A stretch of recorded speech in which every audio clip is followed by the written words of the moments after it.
There's an old saying, yeah, one of our coaches, he passed away now, but he used to say, you know, the higher you are, the harder the fall.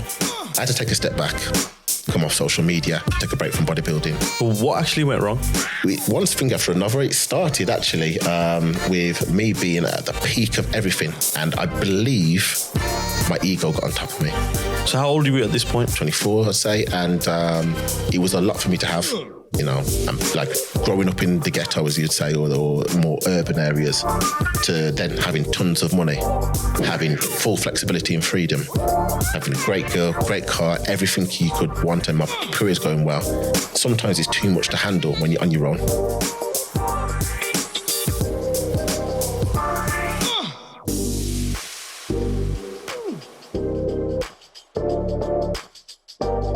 So we're back with the Punchline podcast with another guest on another day. It's going to be a great one. Without further ado, I'm going to introduce my new guest, a very talented individual, as all our guests have been. But this one obviously stands out in the fitness industry because he looks the part and he obviously performs the part as well. We've got Daniel J. Smith Jr. and it's all about Mike, body and soul. Tell us about you. Yeah, so a little bit of a background on myself. I started, well, I'm going to take it way back actually. Left school, no GCSEs. So hopefully, you know, a lot of guys maybe relate to this. No GCSEs, which then forced me to put myself in a position really where I'm dusting about. I'm not feeling confident about myself in the future, you know, in the system. Basically, I followed the system throughout school. I failed. And I feel like now I'm going into the real world. I have no skills. I'm not set up. I've got a disadvantage. What I ended up doing is dusting about for a bit, playing PlayStation, getting lost in my own thoughts, and it spiraled to me getting in trouble. I was, you know, in a bad area, and it kind of like, you know, it's very easy for you to be led at that point. So started getting in trouble with the law and stuff, and, you know, constant arrests, like just bad company, getting in lots of fights, lots of violence, finding ways to make money. Because obviously, you know, being in the hustle and stuff, there's only so much you can actually, you know, get. But after a while, you know, you see the effects it has on your family, your friends. Everyone's moving past, everyone's moving on with life, seeing themselves, you know, move on with families and stuff. And you're out there stuck in your own bad thoughts. So I tried to take a big step forward and look for a career. You know, at first I wasn't quite sure what I wanted to do. I was kind of just follow the crowd. But when you follow the crowd, there's no passion behind it. Do you know what I'm saying? It's congested. Yeah. Everybody wants to do the same thing. Same thing, man. You know what I'm saying? So it was kind of like, you know, what do I do next? And I'm so thankful that I found, you know, the career that's going to work for me right now, which is personal training. I got into that, did the qualification at college, and then took one step from there. So I started by going in the gym. I was fortunate because the gym opened up and it was a very commercial gym and they were very new at the time. And I saw it as a massive, massive opportunity. Got the qualification, went into pure gym and just hustled hard, man. And you know what? To any guys out there that are confused about what they want to do, first thing you need to do is just get your foundations right. You know what I'm saying? Get the qualification behind your belt, get support, and don't be afraid to ask for help. Because at this position now, I'm in a bit more of a lucrative position where I've got multiple businesses. I'm passing people through to become personal trainers. I also teach at the college as well. Sponsored. Pretty much everything that I thought I couldn't have at one point, I'm, you know, attaining now. So I'm in a position now where I can try and tell my story and kind of inspire people forward. But I'm feeling it. You said your qualifications were at college. What college did you go? What do you do? How do you start? I went to Wolverhampton College, and it was interesting because I was a late starter. So my confidence going in there was very, very low. Academically, not great at all, you know, and because I'm not great academically, I didn't think I could. I didn't think I could do it. I was struggling. So my spelling was atrocious. My confidence was very, very low. But you know what? I found a passion. I found something that I wanted to do. And for other people, it might be like working electricity, it might be a plumbing, anything like that. But yeah, now I'm doing it. I feel good, man. I feel good. The actual qualification itself, what's the course entail? Yeah, so I was level 3 personal training. And that obviously then pushed me on to be a personal trainer itself. The qualification is really good, actually, an exciting one. It's one where you can be hands-on. So it's both physical and practical and theory-based too. And I think going from something where you know, maths, English, science, the traditional stuff where you don't have a connection to then whether it's a skill, a trade, or something that you have passion behind, it kind of unlocks your mind. And it gives you confidence to think, you know, I can make money from this, I can enjoy it, and my life can go forward, man. Yeah, because traditionally people think if you're not good with maths, English, science, there's no options for you. But there's plenty of options out there. 110%. I think the system is kind of equipped for people, not necessarily people that are smart or have talent or anything like that, people that can listen, people that have good memory skills. It's things that generally don't tell you whether someone's going to do a good job or not. You know, someone might be very practical with a spanner and they can do magic things. Someone can be very, you know, you've got people who've got 13 GCSEs, can't change a tyre. They're not practical. You know what I'm saying? We need to change the system to make sure that we have better systems really for people. So not just good in the classroom, but good in the real world. Do you know what I'm saying? Yeah, 110%, man. 110%. So obviously you mentioned that you do personal training. What's it like? You know what? It's great because I've got a relationship with my clients now that I figured out now that it's more mental. The mental aspect is huge in personal training. I've got clients of all shapes and sizes. I'm working with people, you know, day in, day out, different lifestyles, backgrounds. And one thing I'm understanding is the reason why they come to you is that they're struggling from a mental aspect. Now, no matter how great you're doing in life, you know, you can have these mental barriers and, you know, everyone suffers from it. So we always see when we say things like mental health and working on your mental health, people think once you're depressed or in a bad place, that's when you need to work on it. No, you need to work on it at all times. It's like a bank. Do you know what I'm saying? If you can, when you're in a good position or a position to do something about yourself or your position, you're better equipped to do it. If you leave it until, you know, just like money, you leave yourself until you're in debt to try and make changes, you're always going to struggle. So I always tell people the importance of doing it at the right time. So basically prevent it. And when you're in a better position, when you're mentally good, you know, people tend to take their foot off the pedal. That's when they think, you know, let me go on holiday, let me put my money here, let me enjoy myself. And actually you put yourself in a worse position because when you've got no money and you've got no time, it's very hard to do it then. What I find, especially, I don't know about culture, but in our particular, like from Asian culture, it's like a taboo subject. And when people do talk about it, it's normally really, really late and the damage has been done. And like you said, it's about that mental coaching as well as physical coaching. Make sure people don't reach that point where they... Yeah, 100%. I think traditionally as well, like you said, some people brush it under the carpet as if it doesn't exist and it can build up. When that momentum builds up, I think that's when it comes out in horrible bursts. Do you know what I'm saying? So if it's addressed very early, you can identify the problem, you can do things about it. People have personal training sessions from early, people go to counselling, people even just, you know, therapeutically go on walks and stuff, things to even the balance. But when you feel like you're pressured or it's traditional, you're going to let people down, that's where people can really suffer from depression. And then it's too late. You know, from a male point of view, do you think men are more prone to hiding mental health issues because the 100. Muscularity and being the macho man? Especially in the gym. Yeah. I feel like when people go to the gym, this is why people don't actually go to the gym, because they feel like you have to look good in the gym first, because they feel like their persona is going to be attacked or they're going to, you know, they're not going to feel good in the gym. They're just scared, isn't it? Yeah. That's it. You know, gym is about a feel-good factor. If you take away all the physical aspects, so I always tell people, don't jump on the scales regularly. Don't be one of them guys that jumps on it every single day, because you're going to be disappointed at times. There's going to be highs, but with every high comes a low. You need to be kind of working on your performance. Do you know what I'm saying? For someone who's never been to the gym before, just getting up off the couch and going to the gym is a huge thing. That's progression in itself. Then again, the next step might be, okay, I'm successfully getting off the couch, going to the gym. Now I want to go and train for 40 minutes instead of 20. It has to be baby steps. It has to be something that's achievable and attainable. So you've got constant progression, because it's the actual aspect of progression that helps you. It's not so much, you know, going to the gym, running 10 miles and then 20 miles and then being fatigued and then you can't do 10. You know, that's a backward step. You need to constantly manage yourself and get that progression, because progression is what helps you mentally. But that's the actual role of a personal trainer, to make sure that they kind of coach you in the right way to do it, when to progress sensibly, when you need to slow down, when you need to, up your calories, when you need to lower it. It's making sure you stay on the right track, 100. Obviously with the pandemic, it's been a bit difficult to say the least, but what have you adopted in during the pandemic to get your coaching, your clients back on track or keep them on some sort of exercise regime? You know what? For me, it's been great for me because at first, it was a bit scary. So I saw it on surface, just like everyone else. I thought, you know what, I'm in a good flow. Everything's going well. I've adapted to what's going on.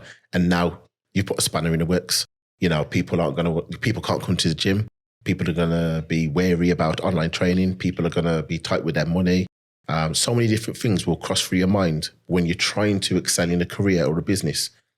But it's actually enhanced my skills of adaptation, 110%. So what did you practically do? Mainly online stuff. Okay, so like Zoom, Skype. That's it, 100%. So you tapped into technology basically. Yeah. And you know what? I've realized now it's opened my mind.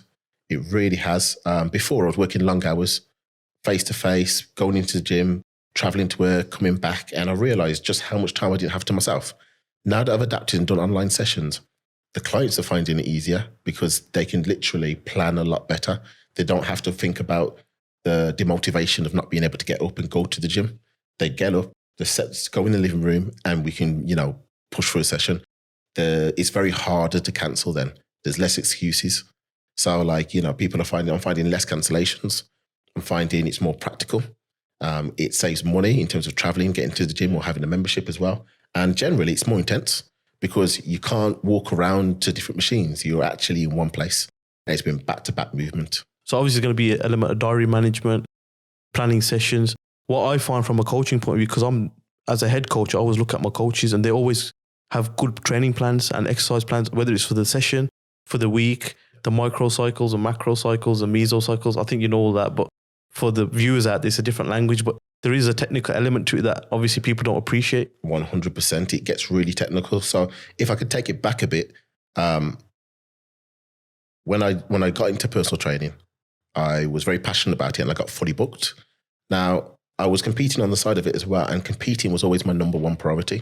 Personal training was not. So it was just something that paid the bills and gave me enough money to push my actual career, which I saw as bodybuilding.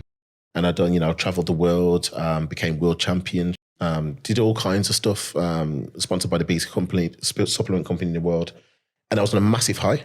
Now, around about 2015, 16, things started to go wrong.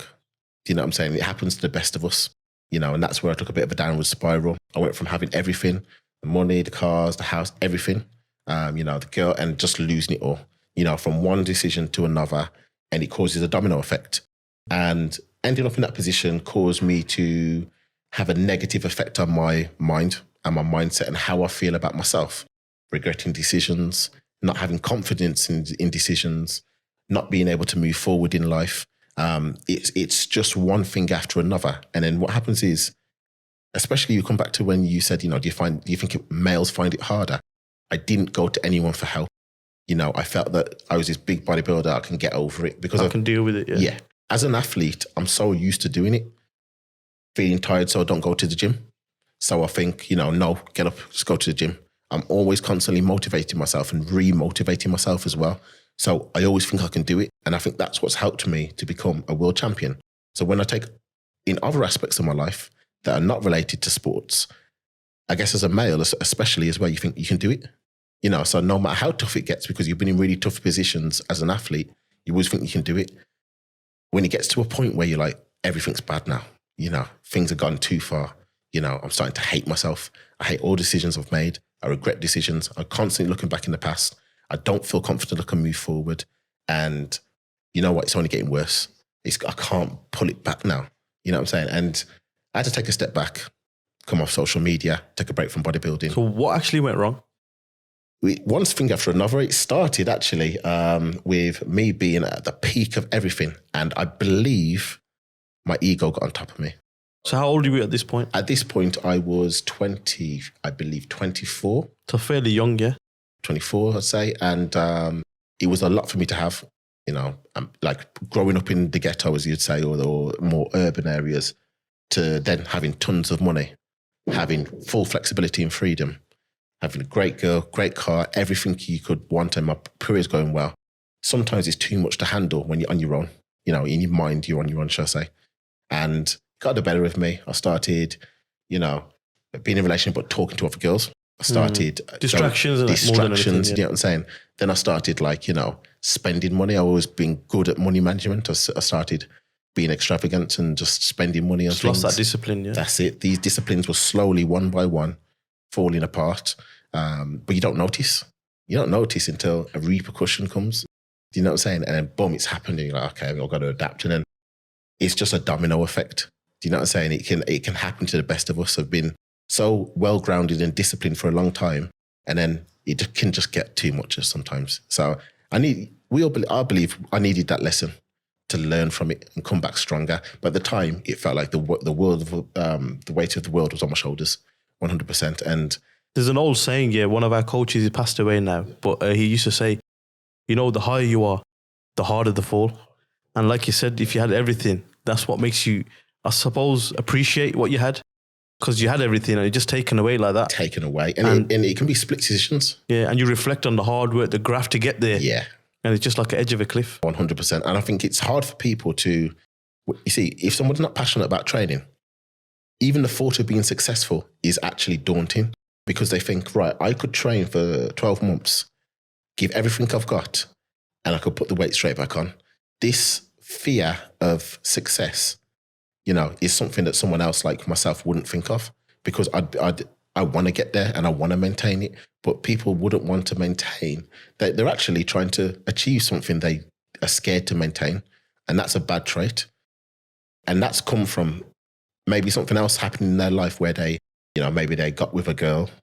It took a lot for them to get the girl. Hasn't worked out, yeah. Hasn't worked out, but then they think, right, you know, I'm scared now. I'm scared to take steps because of that, so they don't get with another, you know, they're very cautious going into another relationship. It's the old saying, you can't be afraid to fail. You've got to go in 100. You mentioned about being world champion, so let's go into that, the professional bodybuilding side of things. Obviously, you're in good shape. Thanks. And if somebody can't see that, we need to get a better camera. But tell us how the journey started, how you started competing, and how you got to that world level. Yeah, so basically, you know, after coming off the streets and finding direction through bodybuilding, I was just so passionate about. I'd never been so supported as I was in bodybuilding. So, you know, someone who's failed at everything in life. You know, not everything, but, you know, I was good at sports and stuff. But when we look at the system overall as a kid, they only really judge you based off your grades. You're not a person, you're just a stat. Yeah, you know what I'm saying? So you can be as good as many things as you want, but if the grades are not good, they're just going to rate you as someone who's not educated, no good at anything. And generally, so really, I can look at it and say, failing at the majority of things, the things I'm going to be judged at. I go into bodybuilding, I get a taste of it, and I really love it. It's something that I feel like I'm genetically gifted at. You know, my muscles coming on, I'm training hard, I'm enjoying it. It just makes sense for me to really run at this. My first competition did terrible, you know, because I was too passionate without installing any discipline. Didn't get no help, didn't have any discipline. I just thought, because I was the best in the gym, I thought I'd be the best on stage. It doesn't work like that. And I got a humbling, came last. And I was like, okay, wow, you know, this was at Body Power Expo. Thousands of people there. I didn't expect it. That's an international event, isn't it? It's a big event, and I didn't realize it was a big event. You know, so I went there. NEC, yeah? NEC, yeah. Thousands of people. I thought it was going to be a few people there. But I got there, I've made the commitment, I went on stage and came last. It's an ultimatum. I thought, okay, right, what do I do from now? Do I quit or do I give 100? And I gave 100, man. And I remembered people laughing at me on stage. And you know what? It was the best thing that ever happened to me, because every training session, I was like, watch on the next time I'm on stage. You know, no one's going to be laughing. Everyone that was laughing, they're going to see me on stage again. You know what I'm saying? And I pushed and I made great results in a short period of time.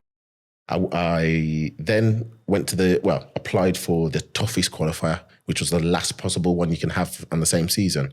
So that would give me enough time.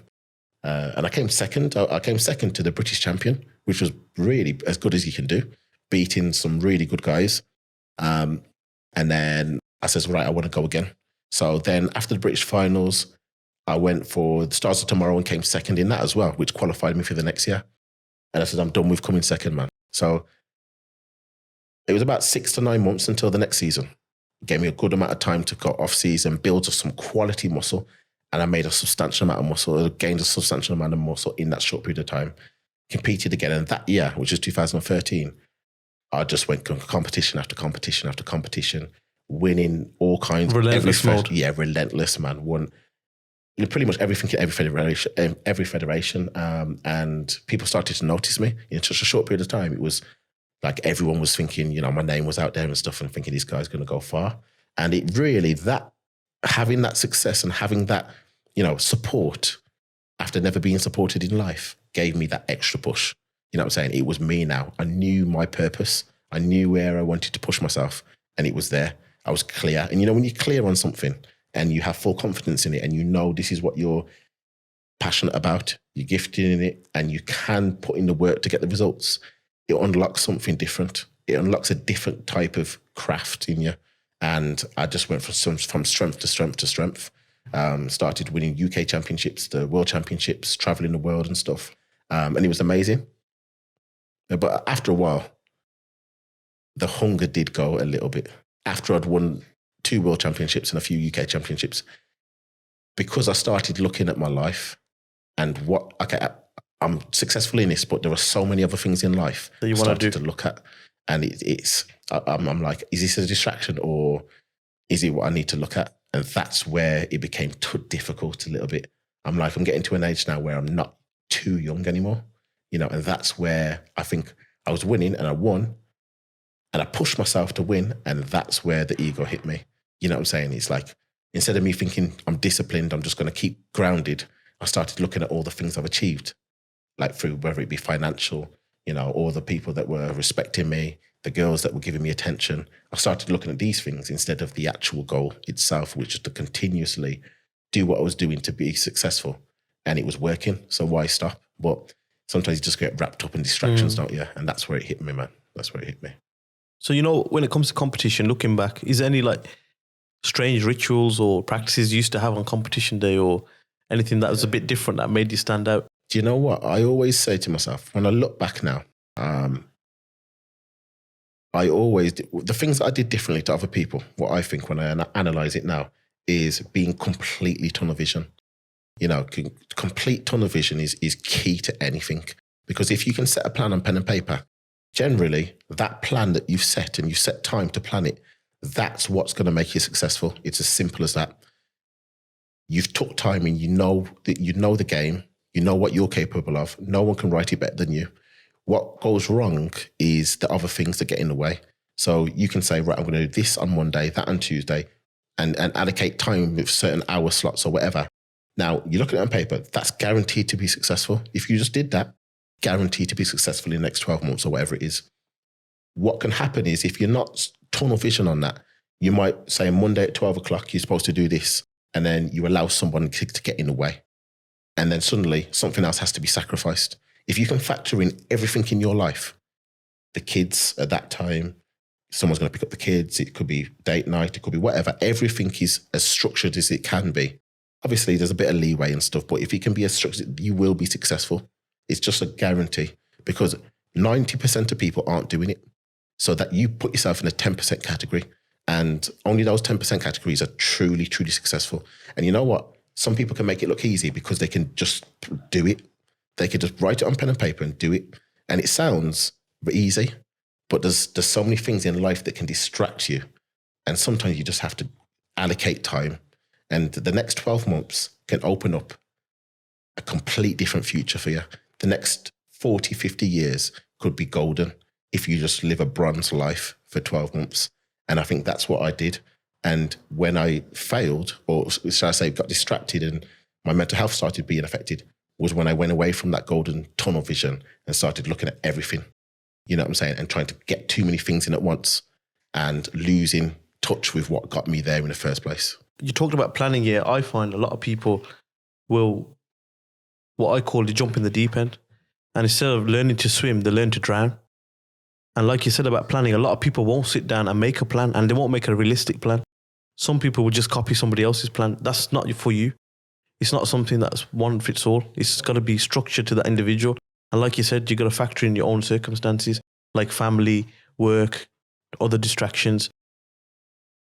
Would you advise young people to sit down and reflect on what their plans are for the next 6 months, 12 months, 18 months?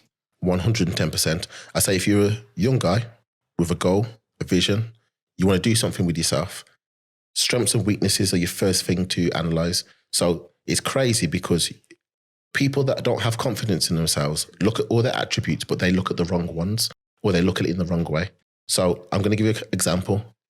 Lazy, like someone considers someone to be lazy. Now, 99% of people would say that's a bad trait.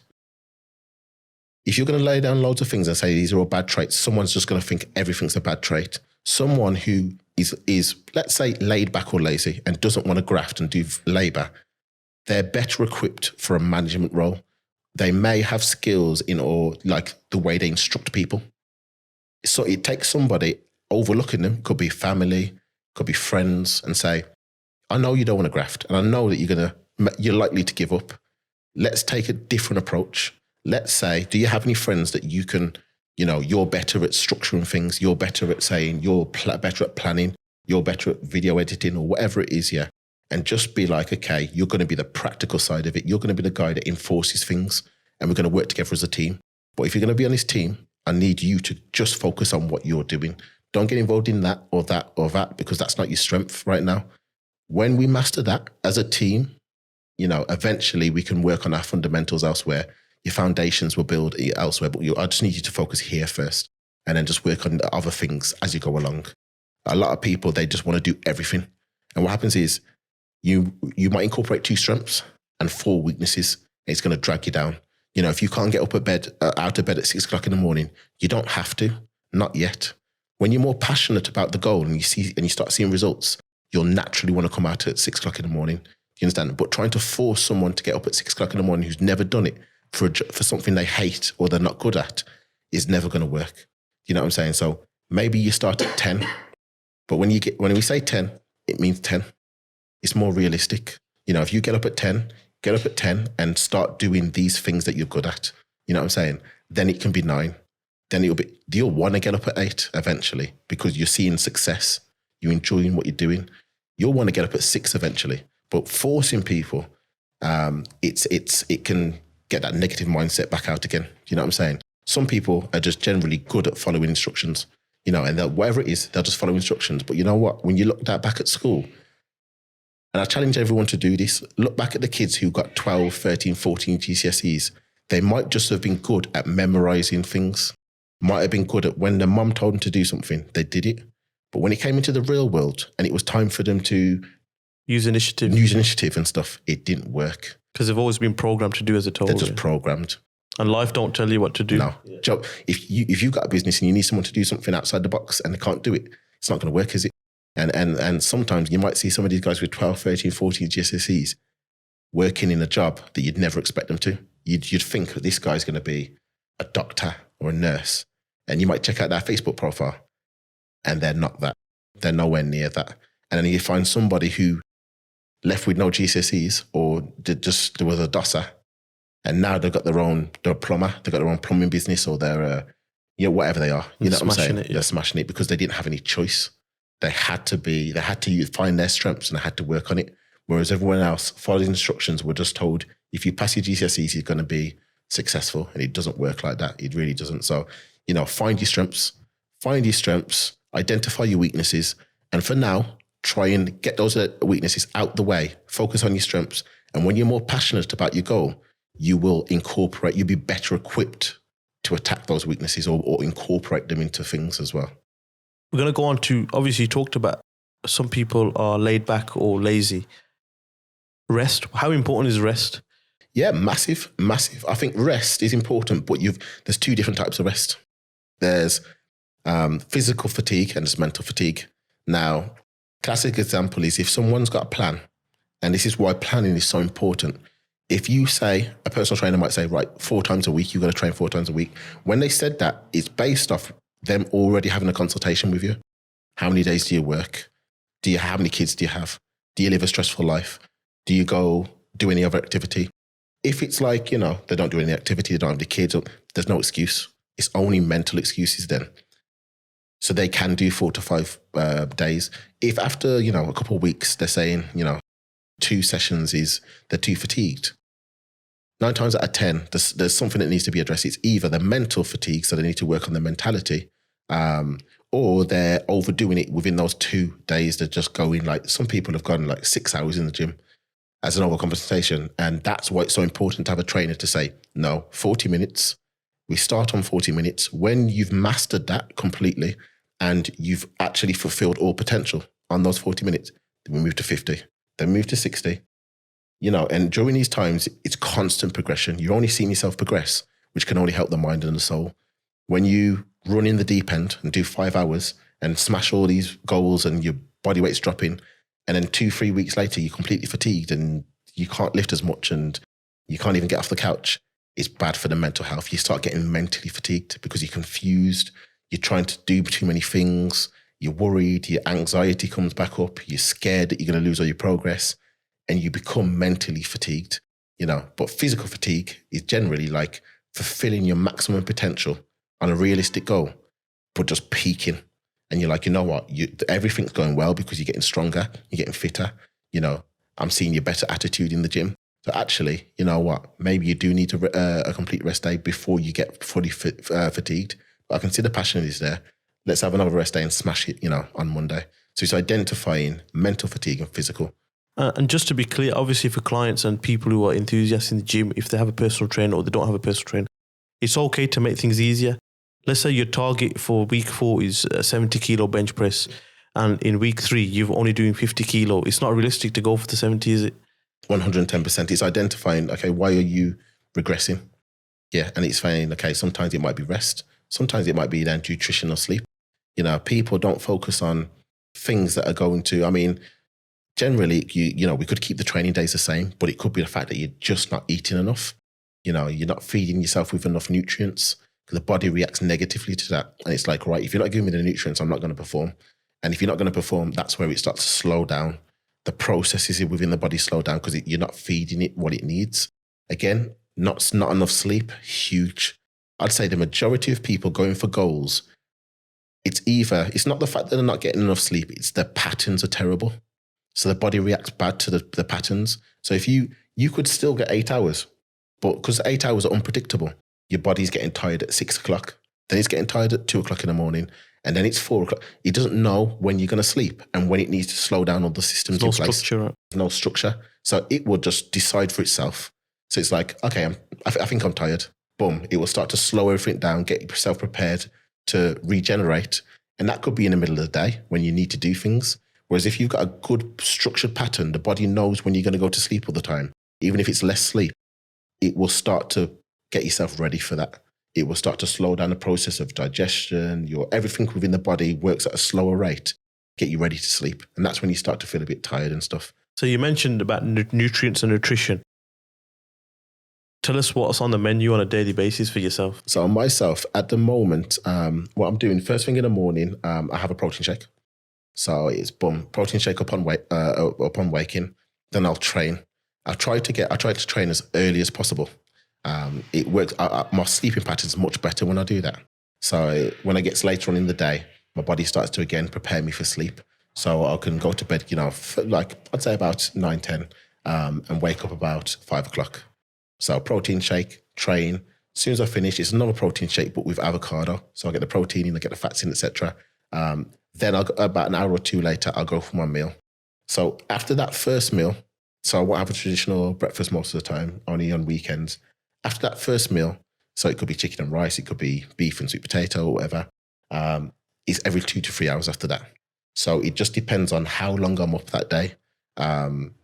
Sometimes it's like I might need just that little bit extra because I'm going for a really heavy, hard, excruciating session. I might need a few more carbs, or I might need an extra meal. So I don't completely structure it, but I know my guidelines. I know the principles of the diet, as opposed to saying, right, 11 o'clock has to be chicken and rice. It's like once I've got my first meal in, just every 2 to 3 hours after that. And it could be chicken and rice. I could mix it up, sweet potato and beef. As long as there's a protein, either a protein and fat or a protein and carbs, I do mix it up and throughout the day and just make, I know I've more experience now to understand my body and understand when I'm in a good process. When I'm in a good process, I drop body fat. When I'm reliant on scales and things like that, it becomes a very confusing and conflicting process. But when I know that my structure's right, the cravings are gone because I'm feeding it regularly, the nutrients are in there so it doesn't have to crave nutrients or anything like that. It's processing well because I'm constantly feeding it good food as well. I just know I'm going to drop body fat because I'm training hard, I'm eating well, and my principles around diet are good. And that's when the cravings start to drop and all my bad habits just go. It's not so much about the diet. It's about the bad habits attached. So if you could try a diet 6 weeks, you could have tried a diet 6 years ago and had had a lot less bad habits attached to it. 6 years later, you try the same diet, but you've developed all these bad habits and it just makes the process so much more difficult. That's with anything in life. And people don't realize that could be, if you want to be a millionaire, like 10 years ago, it might have been a bit easier because you had less distractions, less commitments, less bad habits. And then now all of a sudden it's just harder. It doesn't mean you can't achieve it. It just takes more planning. That's all. From a logistical point of view, you eat every 2 hours, yeah? So number one, who does the shopping? Number two, who does the cooking? We know you do the eating, but who does the dishes afterwards? It's a good question, actually. I'm going to take it back as well before I answer this one. So when I was living in Kuwait for a while, and I was competing at the time, working for a strength and conditioning club called Spark. And in Kuwait, it's very different. There's a lot of healthy restaurants out there. So there were a lot of meal prep companies. I was having my meals prepared how I wanted them and delivered to my door every day before work. And the structure was just amazing. I saw such a difference in having my meals prepared and having them at my front door every day that I was like, you know what, I'd never turn back now. This is how it's going to be at all times, whether it's someone else doing it, like if I was to meet a girl or anything, a girl doing it, or, a friend doing it, or a meal prep company, this is how it's going to be now because I'm more successful when I'm not preoccupied with shopping, cooking, boxing it up, all of these things. So that helped me massively. So when I came back to the UK and I started personal training, I started thinking about different avenues. And one of them, which I'm doing right now, I'm still doing to this day after a few years, is meal prep. So I've got a meal prep company. I've got chefs that prepare the meals for my clients and just general customers as well, based on their needs. So I can write someone a diet plan and get their meals prepared for them as well. And they just save so much time. And I relate it to anything, not just the dieting process. I mean, success. Like if you're going to be a successful businessman, you need as little distractions as possible. You need to be not only efficient, but have time to be efficient as well. You know what I'm saying? So if you're trying to do something and then suddenly halfway through, you remember, I've got to do this. You're just distracted from the task then. You lose momentum. You don't have the same confidence and momentum that you had at the start. Whereas if something else is taken care of, you can run at it.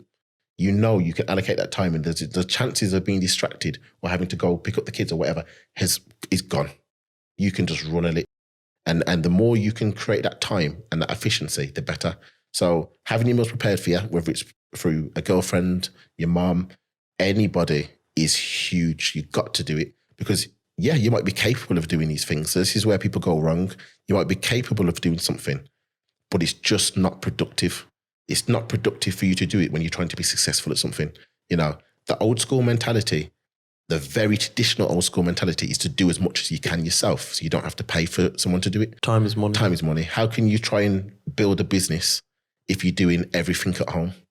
You can only give, if you've got 100% or a pie and you're giving half the pie to your home, the housework and stuff, you've only got half a pie to give to your business. And where's your time?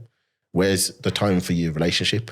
Where's the time for all these other things, your kids? It's just taken away from you or the pie towards the business. You have to structure it out as efficient as possible. You know what I'm saying? If you can be like, say, for example, give 50%, half of your time to this whatever you want to be successful in, you will be successful. It's just how it is. Obviously, you mentioned about your studies previously, but there's a bit of research about your youth work. So what do you do to support the youth? Yeah, so at the moment, during the pandemic, it was obviously very tough for everybody. And we focused on helping young families. So I teamed up with Councillor Beverley And this Wolverhampton. Yeah. And she's doing amazing things. So it was good for me to collab with her and be under her wing to start with, and just be like, okay, how can we help people? What are you doing to help people? Can I get involved? So we've been handing out meals to families that need them, especially on benefits, people who no longer can get benefits but are still in this tough situation. We give them parcels with different food packages that are donated from other people. Are also funded through the church as well. So we're helping young families, which relates to obviously young kids too. But now I've taken it to a next step. I'm not only doing that, but I'm looking to help the youth now. So I'm setting in projects. So all the donations that go to my GoFundMe link will support young kids. So young kids will basically, because I've been in that position before, carrying around weapons and getting caught up in the wrong things that I didn't want need to do. And seeing myself go from that to something that, to a position where I can help kids. I teach kids in college. I'm, doing this project now. This is now me saying, right, how we can get people off the streets by getting them to recognize their talent. So what I'm basically doing is setting this thing up now where people donate funds, and the people who demonstrate talent or demonstrate heart, ambition, we can fund them things like if they want to be a singer, singing lessons, want to be a football boots, incentive. They've got incentive to stay off the streets and work on their talent. So that's where I'm going, and it's been good. People have generous, So how do people donate? What's the GoFundMe? Yeah, so the GoFundMe you can put in. If you go on my page, the main one is a Facebook page. Shall I say is Daniel J Smith Jr. So that's Daniel Jay Smith JNR, and on there you'll find in the description the link. So it's the GoFundMe link. If you click on there, you'll be able to donate as much or as little as you want. And again, like I said, it's going to a positive cause.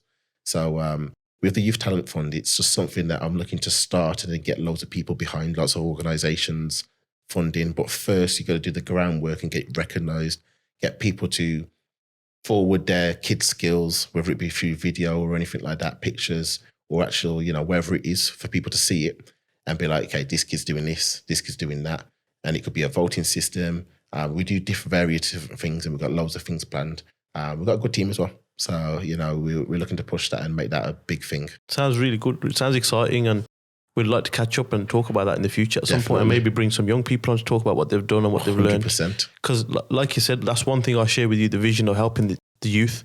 It's tomorrow's future. If we don't do anything to help them, we're guilty if they fail. You know what I mean? So we've been through a process where we might not have had the opportunities, and we're lucky enough or fortunate to have good health, good wealth, and going places in life, whatever shape or form that might be. But we are responsible to bring these youngsters up with us, and we shouldn't have them missing out on opportunities. That's what I strongly believe. This is like when you see kids, and you'll know this especially, you'll see certain kids and you just see yourself in them. That was me 15 years ago. And you're like, wow, man, if I could just go back and change my past, I'd be mad successful. But then you just see a kid and it's you 15 years ago. And you're like, you know what? I can help this kid. You know what I'm saying? I can feel better about myself because this is actually me 15 years ago. And this is someone's kid, someone's brother, someone's sister. And he could end up dead or in prison in the next 2 years, which could be me, which could have been me. And it's good when you feel like you can make a change and you can do things. You're going to feel better about yourself, which is going to have a spiral into other things. The way you approach business, the way you approach your relationships and stuff. When you feel good about yourself, you attack these things really well. And people don't do enough of the surface work. Surface work is, like you said, like you're doing, helping kids, helping families, doing what you can. You feel better about yourself. You attack things better. Some people, they don't do those things and feel really negative about themselves because they don't feel like they're doing anything or they have any potential or any purpose. And then they can't attack things. Everyone has the ability to have purpose, meaning, and you just have to kind of work on the groundwork first. So obviously now, I'm going to wrap it up, but in true fashion, for Punchline fashion, we asked the guests to wrap it up. And you can say one word, you can say 10 words, you can say anything.